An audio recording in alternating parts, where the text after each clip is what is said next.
Oke, sebelumnya Assalamualaikum warahmatullahi wabarakatuh.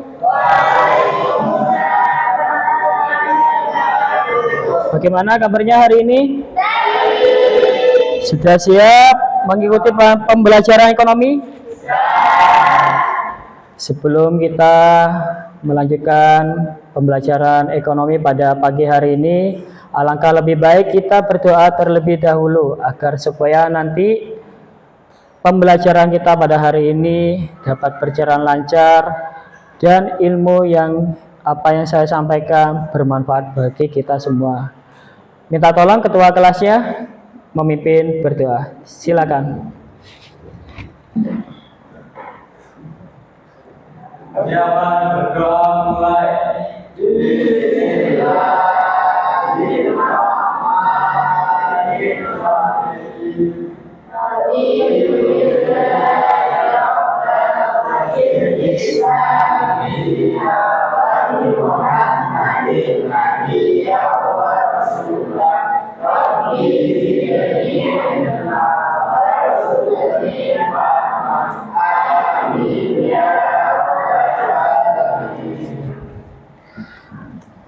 Oke, untuk selanjutnya saya ingin tahu kehadiran kalian sudah lengkap apa belum? Ahmad Hafizal Ansori, Arbangatun Inayah, Ayu Hairun Nisa, Dista Aulia Putri, Eka Sofia Kurniawati, Elvi Hairun Nisa, Muhammad Alfian Juliano, Muhammad Alvino, Nadila Maitria, Ricky Andriono, ada? Syahid Muharram Syah, Sayyidah Nadia Hasna,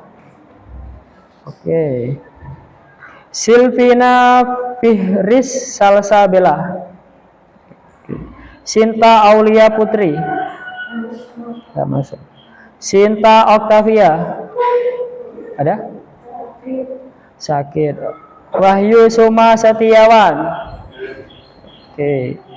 Wildana Zulfa, Zakia Zulmi Safitri,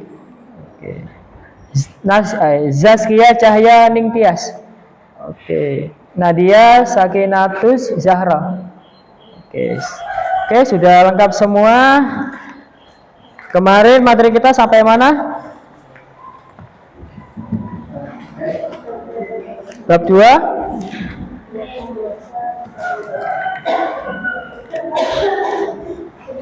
Tentang sejarah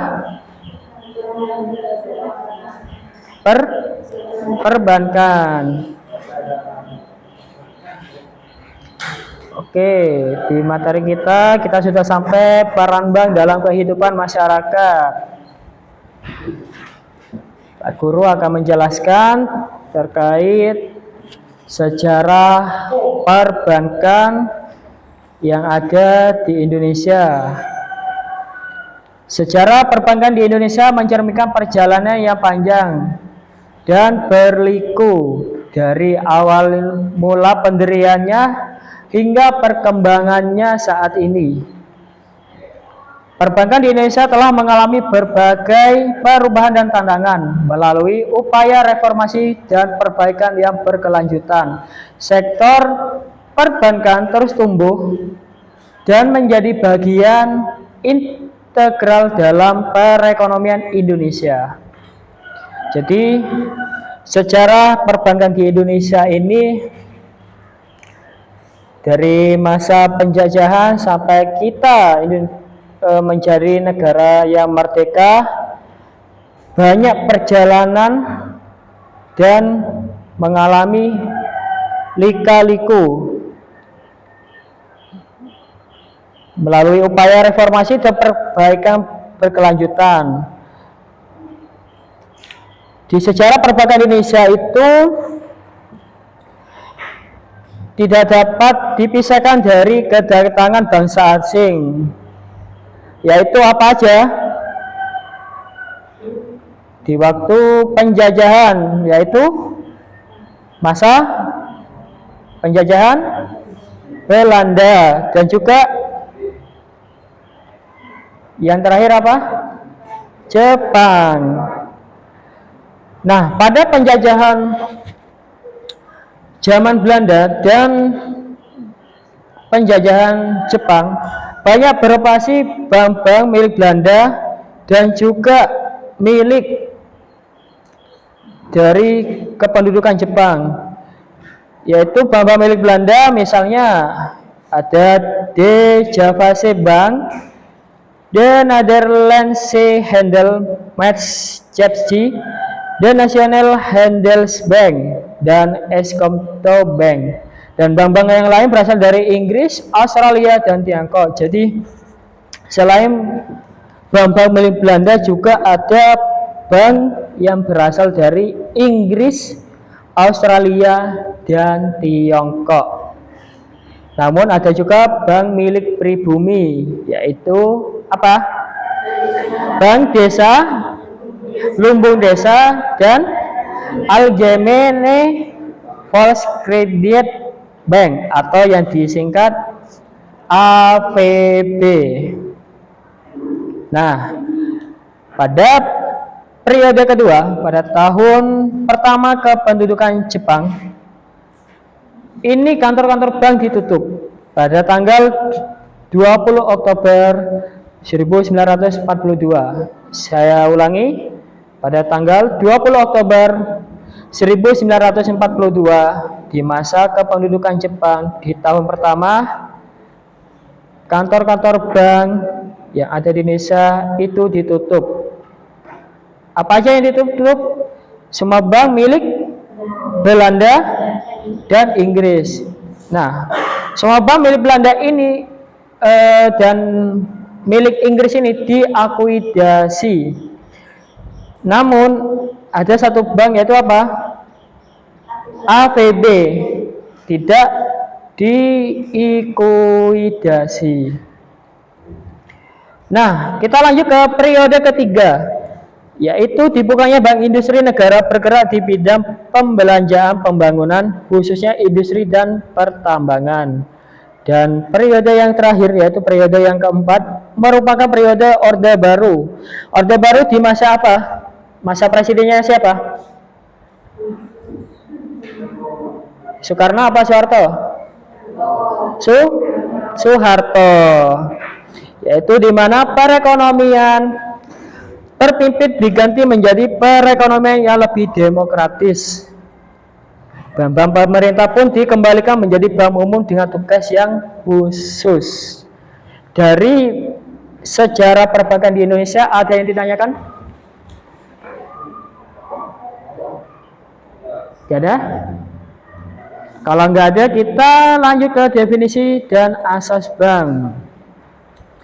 Oke, secara sederhana bank dapat diartikan sebagai lembaga keuangan yang kegiatan usahanya adalah menghimpun dana dari masyarakat dan menyalurkan kembali dana tersebut ke masyarakat serta memberikan jasa-jasa bank lainnya. Dan adapun menurut Undang-Undang Nomor 10 Tahun 1998 tentang perbankan, bank adalah badan usaha yang menghimpun dana dari masyarakat dalam bentuk simpanan dan menyalurkan kepada masyarakat dalam bentuk kredit dan atau bentuk-bentuk lainnya dalam rangka meningkatkan taraf hidup rakyat yang lebih banyak. Adapun tujuan dan fungsi perbankan Indonesia, ada yang tahu tujuannya apa?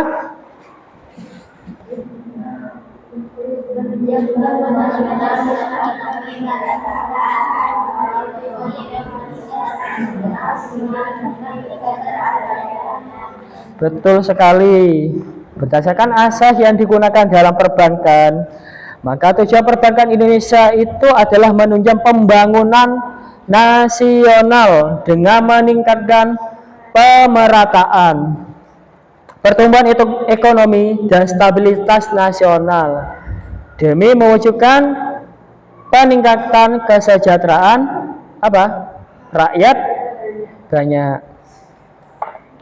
Dari prinsip kepercayaan ada yang ditanyakan? Sudah paham? Lanjut yang kedua, prinsip kerahasiaan. Apa itu?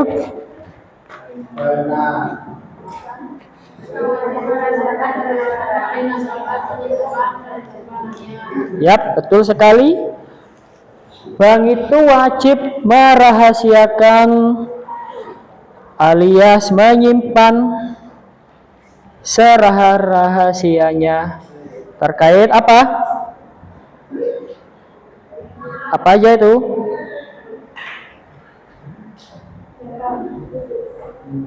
Yaitu apa? Mengenai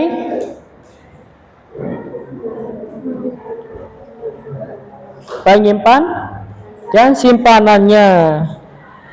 Nah, namun dalam ketentuan tersebut kewajiban merahasiakan bukan tanpa pengecualian, ada kecualinya, yaitu apa aja?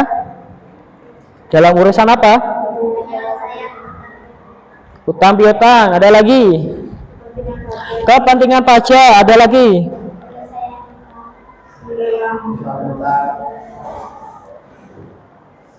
Yang diserahkan kepada badan urusan piutang dan lelang atau panitia urusan piutang negara atau yang disingkat UPLN atau PUPN. Yang ketiga, prinsip kehati-hatian, yaitu apa? Bank harus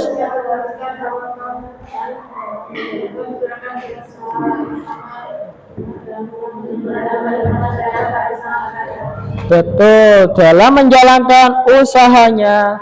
Bank itu wajib berhati-hati. Kalau tidak berhati-hati, apa yang terjadi? Kebobolan. Seperti itu tadi kasus yang kemarin. Jika tidak berhati-hati, baik itu nasabah ataupun bank, maka yang terjadi satu, jelas salah satu dari pihak itu akan rugi. Entah itu nasabahnya atau pegawai banknya atau pihak banknya. Biasanya paling sering itu adalah data apa? Nasabah. Dari poin 4 ini ada yang ditanyakan?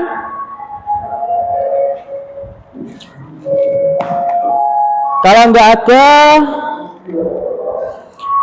bisa kalian buka di Mari Berlatih terkait dengan sejarah perbankan. Terus tadi poin-poin itu prinsip perbankan bisa kalian pelajari. Dan pertemuan kita selanjutnya kita akan membahas dari materi itu. Ada yang ditanyakan? Nggak ada? Nggak ada. Oke, kalau nggak ada, kita tutup pembelajaran pada pagi hari ini. Dan pesan saya, tetap semangat belajar. Sebelum kita menutup pembelajaran pada pagi hari ini, alangkah lebih baik kita berdoa terlebih dahulu. Minta tolong ketua kelasnya. Siapa berdoa mulai?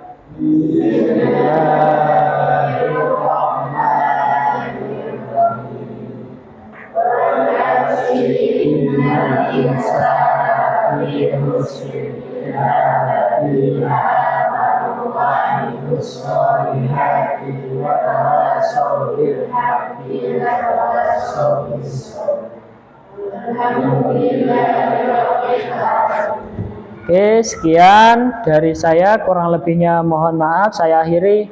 Assalamualaikum warahmatullahi wabarakatuh.